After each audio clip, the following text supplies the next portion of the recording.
പഴക്കമുള്ള കൊട്ടാരമാണത്. ഇതാണ് തേവള്ളി കൊട്ടാരം. തേവള്ളി കൊട്ടാരമാണ് നമ്മൾ കാണുന്നത്. അന്നത്തെ ഭരണാധികാരി ഗൗരി പാർവതി ഭായ് ആയിരുന്നു അന്നത്തെ ഭരണാധികാരി. നമ്മുടെ ഫ്രണ്ടിലായി കാണുന്നതാണ് കടവൂർ പാലം.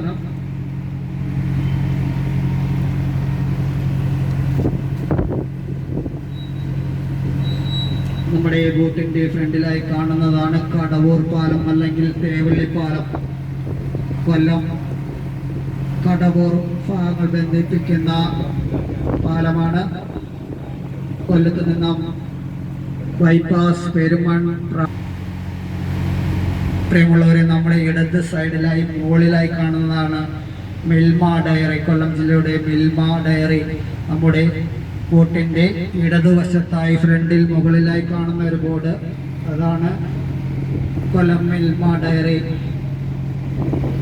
നമ്മുടെ ബോട്ടിന്റെ വലതുവശത്തായി കാണുന്നത് കൊല്ലം ജില്ലയിലെ പള്ളികളിൽ ഒന്നായ കടവൂർ പള്ളിയാണ് നമ്മൾ കാണപ്പെടുന്നത്. നമ്മുടെ ബോട്ടിന്റെ വലതുവശമായി കാണുന്നത്